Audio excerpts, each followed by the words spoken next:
जे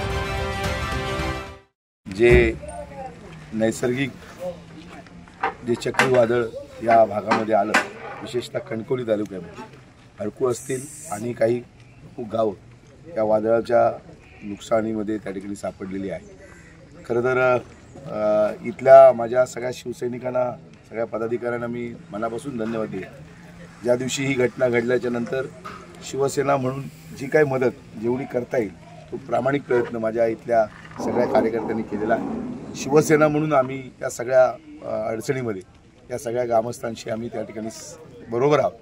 खरं तर या मतदारसंघाचे लोकप्रिय खासदार विनायक राऊत साहेब, आमदार वैभव नाईक, सतीश सावंत असतील, या सगळ्यांनी फार मोठी मदत तिथल्या ग्रामस्थांना त्या ठिकाणी केलेली आहे। जवळजवळ 70 ते 80 शेतकऱ्यांचं, ग्रामस्थांचं नुकसान या ठिकाणी झालेलं आहे। घराची कौलं त्या ठिकाणी उडून गेलेली आहे, सिमेंटचे पत्रे त्या ठिकाणी उडून गेलेले आहेत। अनेक ज्या फळबागाती आहेत, सुपारी असेल, आंबा असेल, काजू असेल, यांचंसुद्धा फार मोठं नुकसान झालेलं आहे। आणि म्हणून मी जिल्हाधिकारी स्तरावर सतीश सावंत साहेबांनी त्यावेळी भेट घेतली आणि ही सगळी परिस्थिती त्यांच्या निदर्शनास आणून दिलेली आहे। आमचं एवढंच म्हणणं आहे की नुसते पंचनामे किंवा पंचयादी न करता त्यांना कशी त्या ठिकाणी आर्थिक मदत मिळेल, कारण आता नजीकच्या काळामध्ये पावसाळा येणार आहे आणि या पावसाळ्याशी लढताना त्यांना त्या ठिकाणी त्यांच्या घराची जी डागडुजी करायची ती करायची होतीच, तेही त्यांच्यावर त्या ठिकाणी जबाबदारी आहे। आणि आता हे आसमानी संकट हे माझ्या या शेतकऱ्यांवर, या हळकुल गावातल्या ग्रामस्थांवर त्या ठिकाणी आलेलं आहे।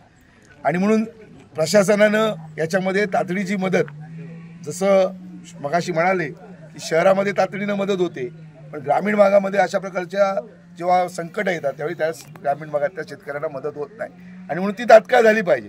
जसं सतीश सावंत साहेबांनी सांगितलं की जर याच्यामध्ये शासनानं त्या ठिकाणी जर निर्णय दिला नाही तर याच्याबाबत आम्ही सगळेजण एक तीव्र असं आंदोलन या निमित्तानं छेडू आणि प्रशासनाला या ठिकाणी या जनतेला मदत करण्यासाठी त्या ठिकाणी भाग पाडू। आणि अजून जी काय आम्ही डेडलाईन सतीश सावंत साहेबांनी दिलेली आहे, 24 मेची डेडलाईन दिलेली आहे। ही घटना 16 मेला झाली, आज 18 मे आहे, 4 दिवस उलटून गेलेले आहेत। ठीक आहे, MSEBचं काम चांगलं आहे, पंचनामे त्या ठिकाणी प्रशासन महसूलचं त्या ठिकाणी करत आहे, पण जोपर्यंत त्यांना आर्थिक मदत मिळत नाही, जोपर्यंत त्यांची घरं किंवा जी झालेली नुकसान भरपाई आहे ती मिळत नाही, तोपर्यंत हा लढा शिवसेना या ठिकाणी सुरू ठेवणार आहे। खरं तर शिवसेना म्हणून जी काय मदत आम्ही करायची आहे ती करण्याचा आमचा प्रामाणिक प्रयत्न आहे। आम्ही खासदार साहेबांनी असतील, वैभव नाईकांनी असतील, सतीश सावंत, आम्ही सगळेच या ठिकाणी पत्रे असतील, कौलं असतील, जी काय मदत करता येईल ती करण्याचा आमचा प्रामाणिक प्रयत्न राहील।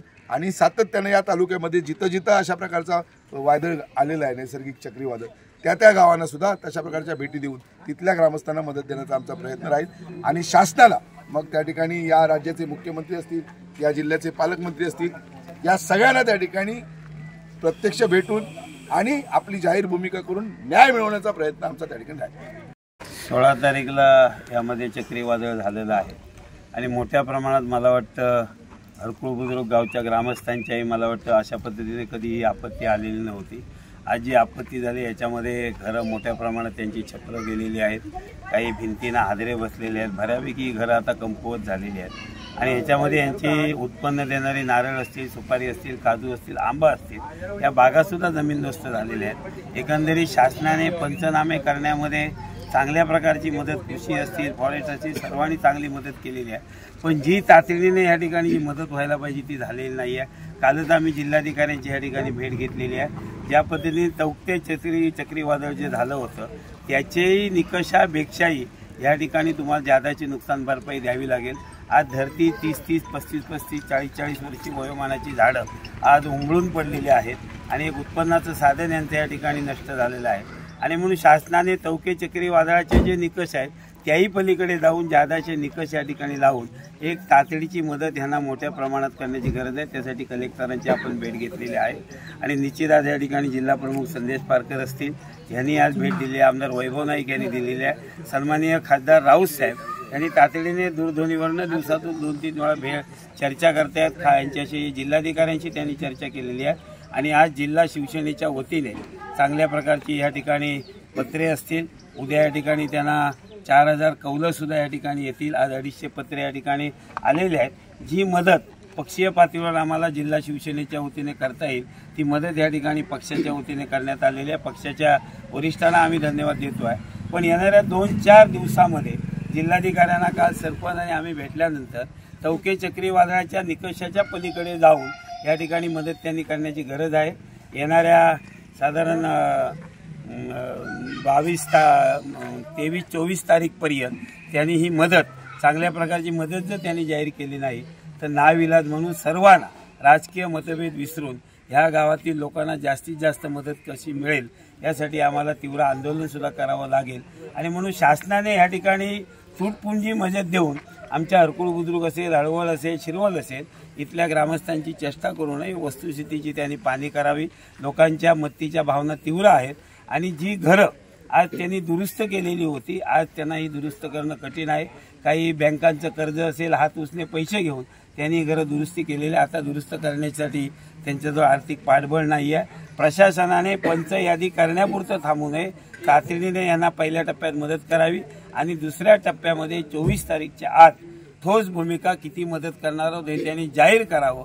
आणि हे जर 24 तारीखपर्यंत त्यांनी जाहीर न केलं तर नाविलाज असतो ह्या प्रकल्प म्हणजे जे ग्रस्त लोक जे आहेत यांना घेऊन आम्हाला आंदोलन करण्याशिवाय पर्याय नाही. तारखेला जो चक्रीवादळ झालेला आहे कणकवली तालुक्यात, सिंधुदुर्ग जिल्ह्यातील कणकवली तालुक्यातून हरकुळ बुद्रुक गावी आणि पंचक्रोशीत हा वादळ जो झालेला आहे त्याच्यात बराचसं नुकसान झालेलं आहे. घरांची छप्पर वगैरे सगळे कौले वगैरे निघालेले आहेत. फळझाडांनी सगळं नुकसान झालेलं आहे. फळबागा एकदम कोलमडून गेलेल्या आहेत. काही एक पीक वगैरे काही एक मिळणारं नाही आहे. सगळे झाडं तोडून गेलेले आहेत. आंब्याचं नुकसान झालेलं आहे. विशेष करून नारळा आणि शासकीय यंत्रणा सध्या पंचनामे चालू आहेत. तहसीलदार म्हणा, प्रांतसाहेब म्हणा किंवा कलेक्टर साहेब म्हणा, ग्रामपंचायत पातळीवर सरपंच साहेब आणि विशेष अधिकारी तलाठी साहेब किंवा कृषी अधिकारी हे सगळे पंचनामे वगैरे करत आहेत. म्हणजे साथ देत आहेत लोकांना. परंतु शासनाकडून अजून काही 2-4 दिवस झाले तरी काही एक आर्थिक पाठबळ लाभलेलं नाही.